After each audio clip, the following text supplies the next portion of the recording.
सुप्रभात बच्चों। कक्षा चौथी, विषय हिंदी, उप विषय पाठ 6 लिंग, पाठ 7 वचन दोहराई। पुस्तक का नाम नई गुलमोहर हिंदी व्याकरण व्याख्यान 1। इसमें हम पाठ 6 लिंग और पाठ 7 वचन की दोहराई करेंगे। सबसे पहले हम लिंग के बारे में जानेंगे। लिंग किसे कहते हैं? संज्ञा शब्द के जिस रूप से हमें उसके पुरुष जाति या स्त्री जाति के होने का पता चले उसे लिंग कहते हैं। संज्ञा शब्द के जिस रूप से हमें उसके पुरुष जाति या स्त्री जाति के होने का पता चले उसे लिंग कहते हैं। लिंग के भेद। लिंग के कितने भेद होते हैं? लिंग के 2 भेद होते हैं। नंबर 1 पुल्लिंग, नंबर 2 स्त्रीलिंग। पुल्लिंग किसे कहते हैं? पुरुष जाति का बोध कराने वाले शब्द पुल्लिंग कहलाते हैं।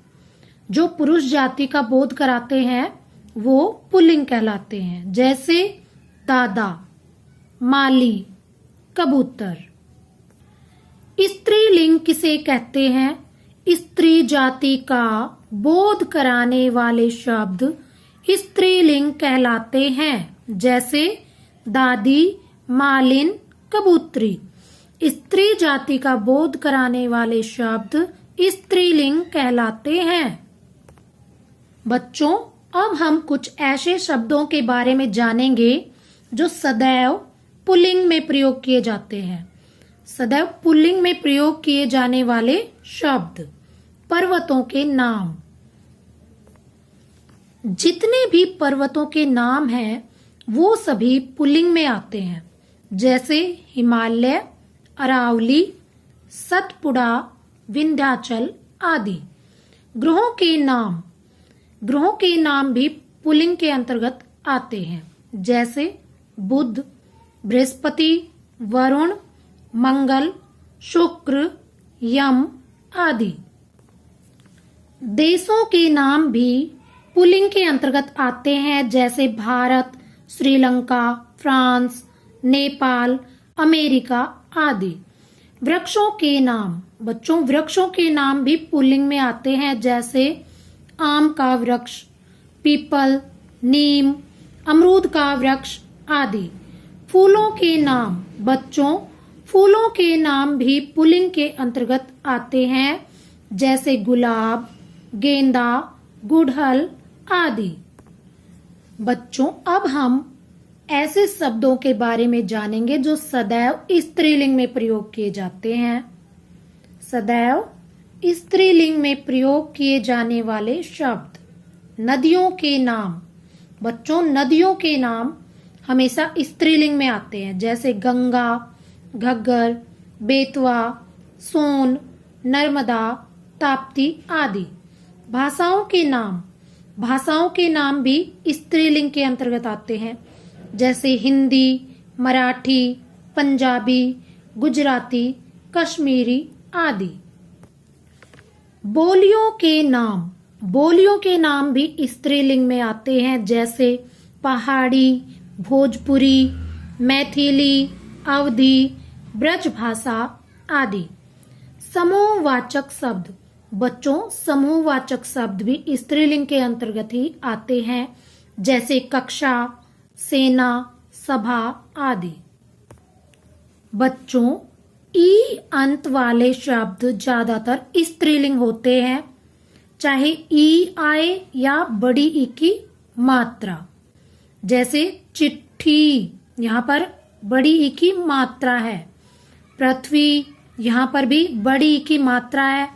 पढ़ाई, यहाँ पर बड़ी ई है। लिखाई, यहाँ पर बड़ी ई है। कटोरी, यहाँ पर बड़ी ई की मात्रा है। जलेबी, यहाँ पर भी बड़ी ई की मात्रा है। तो बड़ी ई की मात्रा वाले शब्द स्त्रीलिंग में आते हैं। अब हम क्रिया के बारे में भी जानेंगे। मैंने केला खाया।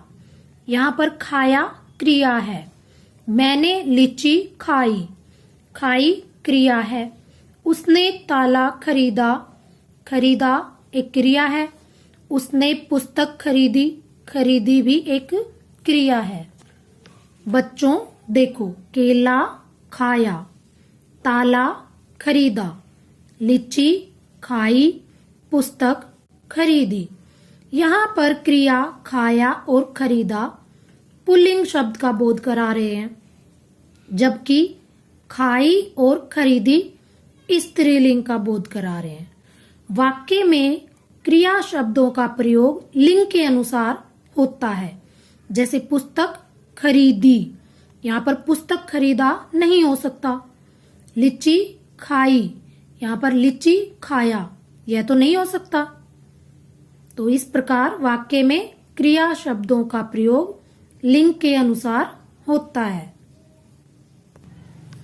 बच्चों, संज्ञाओं के साथ लगे विशेषणों से भी लिंग की पहचान होती है। जैसे पुराना घर, पुरानी साड़ी, बड़ा लड़का, बड़ी लड़की। पुराना पुल्लिंग का बोध करा रहा है, पुरानी स्त्रीलिंग का। बड़ा पुल्लिंग का बोध करा रहा है, इसी प्रकार बड़ी स्त्रीलिंग का बोध करा रही है। तो बच्चों, संज्ञाओं के साथ लगे विशेषणों से भी लिंग की पहचान होती है। बच्चों, अब हम दोहराएंगे वचन किसे कहते हैं। वचन से संख्या का पता चलता है। संज्ञा या सर्वनाम शब्दों के जिस रूप से उसकी संख्या का ज्ञान होता है, वह रूप वचन कहलाता है।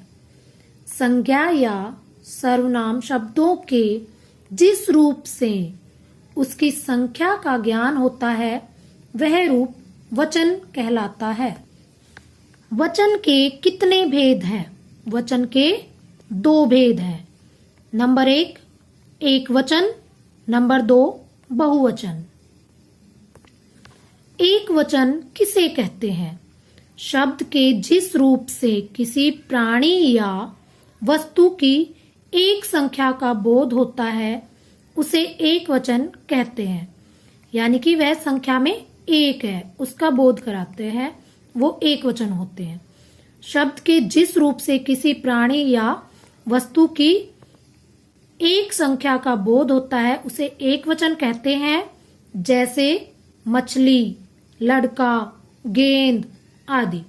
मछली एक है, लड़का एक है, गेंद भी एक है। बहुवचन किसे कहते हैं?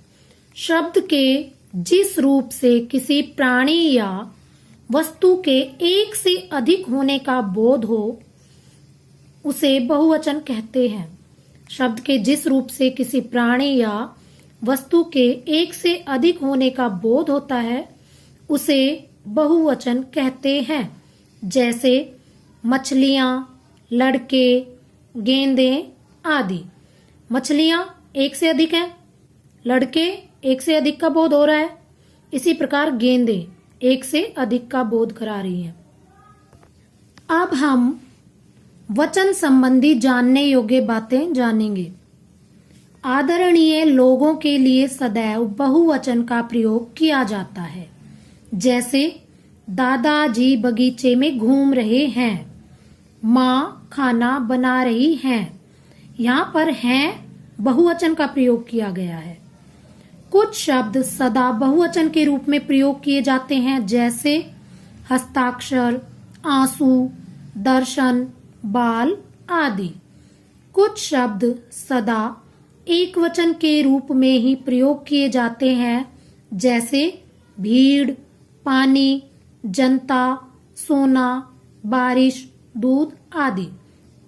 व्यक्तिवाचक एवं भाववाचक संज्ञाएं भी सदा एक वचन में ही प्रयोग की जाती हैं, जैसे गंगा, हिमालय, प्रेम, घृणा आदि। वचन बदलते समय ई तथा उ की मात्राएं बदलकर इ तथा उ हो जाती हैं, जैसे दवाई, दवाइयाँ, वधु, वधुएं, बिल्ली, बिल्लियां। यहाँ पर बड़ी ई बहुवचन बनाया तो छोटी ई में बदल गई। इसी प्रकार बड़े ऊ की मात्रा बहुवचन बनने पर छोटे ऊ में बदल गई। इसी प्रकार बड़ी ई की मात्रा छोटी ई में बदल गई। बच्चों, आपको अपनी कॉपी में कक्षा चौथी, विषय हिंदी, दिनांक, फिर अपना नाम लिखना है। पाठ 6 लिंग और पाठ 7 वचन, और फिर प्रदत्त कार्य लिखना है। इस प्रकार आप प्रदत्त कार्य करेंगे। प्रदत्त कार्य में प्रश्न 1, सही विकल्प पर सही का निशान लगाइए। क स्त्रीलिंग शब्द है सेवक, सेविका, सेवकी। जो आपको सही विकल्प लगता है उस पर सही का निशान लगाना है। ख सम्राट का स्त्रीलिंग रूप है सम्राटी, साम्राज्ञी, सम्राटिन। ग पुल्लिंग शब्द है जनवरी, पहली, दूसरी। घ स्त्रीलिंग शब्द है खरबूजा, पंखा, लीची। तो बच्चों, जो आपको सही विकल्प लगता है उस पर सही का निशान लगाना है। प्रश्न 2, निम्नलिखित शब्दों के लिंग बदलकर लिखिए। बंदर, चूहा, पत्नी, गायक, लोटा, दासी। इनके लिंग बदलकर आप यहाँ पर लिखोगे। प्रश्न 3, निम्नलिखित एकवचन और बहुवचन शब्दों को छांटकर अलग अलग लिखिए। बहू, पत्तियां, कपड़ा, लोटे, गेंद, वस्तुएं, मछलियां, रुपये, झील, बहन। प्रश्न 4, कोष्ठक में दिए गए शब्द का बहुवचन बनाकर रिक्त स्थान भरिए। क आपके कितने हैं बेटा।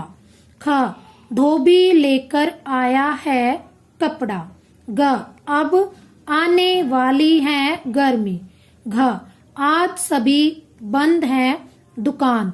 तो बच्चों, जो रिक्त स्थान यहाँ पर दिए गए हैं वहां पर आपको कोष्ठक में जो शब्द हैं उनके बहुवचन बनाकर यहाँ पर आपको लिखने हैं। अब हम पाठ 7 वचन में दिए गए गृह कार्य को देखेंगे। उम्मीद है आप सभी ने अपनी कॉपी में कर लिया होगा। प्रश्न 1, वचन किसे कहते हैं। उत्तर है संज्ञा या सर्वनाम शब्दों के जिस रूप से उसकी संख्या का ज्ञान होता है वह रूप वचन कहलाता है। प्रश्न 2, वचन के कितने भेद होते हैं, नाम लिखो।